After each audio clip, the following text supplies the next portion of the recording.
Tim and I had begun a friendship in 2002, and I took the fast train into New York City just to have a casual lunch with Tim, and we were asking ourselves about the desirability of constructing some sort of organization or organ that would serve as a rallying point for confessional Christians in the Reformed heritage.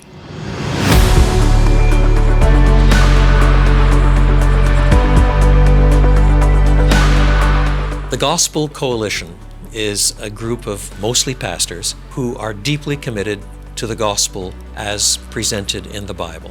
If the Gospel Coalition is successful, I think you're going to see a greater relationship between national American evangelical Christians and the international. Secondly, the newer generation of younger evangelical leaders that needs to be mentored and needs to be empowered is going to be a multi-ethnic group of folks. And so the Gospel Coalition is not just looking to preserve the past, but it's really looking to take the gospel into the future.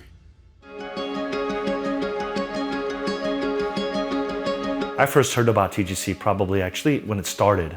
Several of my friends were getting involved with this organization, and frankly when I first heard about it I was really excited for it because I think it represented for me a lot of things that I really care about.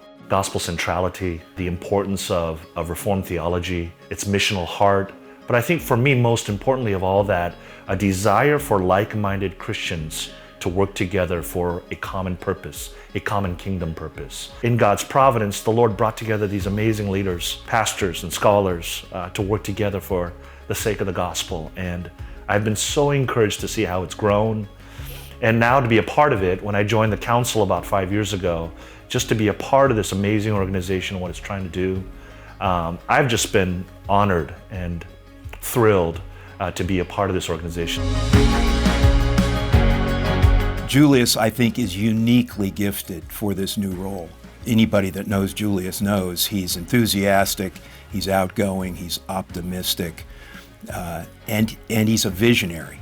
You need a leader, someone a team wants to follow. That's Julius. You also need somebody who follows in the trail of Don Carson and Tim Keller as a pastor scholar.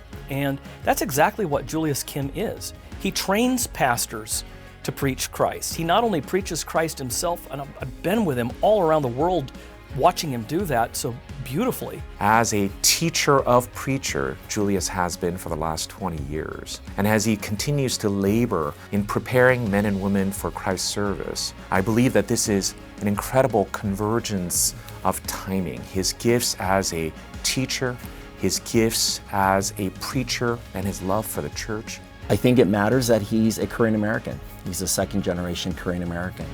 And to have somebody like Julius who understands what it means to live in two different worlds and to speak two different languages, that I think that is who he is, and it is going to create an incredible opportunity immediately. So it makes the organization, it makes the information, it makes conferences much more accessible, and for people to feel like this is for me. It's very exciting, and I'm very excited for him because I do think that all the ways in which God has been preparing him, shaping him, training him, teaching him along the way has brought him to be able to be used in such a way, hopefully, that will further God's kingdom and the gospel. It's everything that he knows and loves coming together. When I first heard about it, at first I was like, you're gonna be the president of a website? But then he explained to us more, and when he finished talking and we were all sitting down as a family, my first thought was, go for it. I just know that a lot of people have been impacted by like the different things that have been going on, like the speakers, the workshops, the books, everything that comes out of the TGC. People have been really blessed by it. I'm really excited to see where the Lord takes him in this endeavor, and I think we're gonna have a really fun time. And at this point in my life, as I've reflected upon this, now as a Christian, thinking about my identity, not just as a Korean American, but as a Korean American Christian, I thought about the priority of my Christian identity and how important that is. Because of the work of Christ, this is not our home. Christ has granted us entrance into his heavenly home. But in the meantime, as sojourners, as pilgrims, as those on this journey, Christ gives us his Spirit, his grace, his wisdom, his word to help others who are on the way, to not lose sight, to not lose hope, to not be discouraged when they encounter the suffering, the persecution, the trials, the tribulations of a pilgrim existence, of not feeling at home.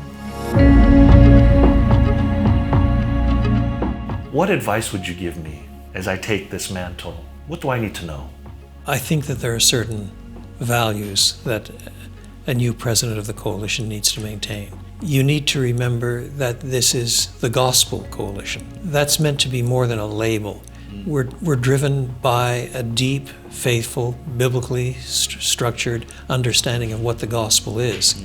When Paul says that he wants to remind the Corinthians in 1 Corinthians 15 of the matters of first importance, what he mentions first is the gospel. So this is the gospel coalition. That's the first thing.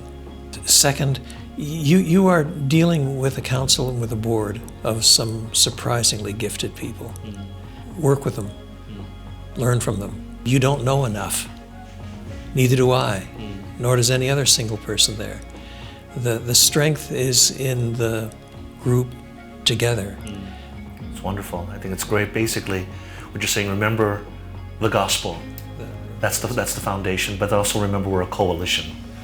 That it's not a gospel individual, it's not a gospel institution, but it's a gospel coalition of like-minded, gifted men who want to work together, and that together somehow we can do something well.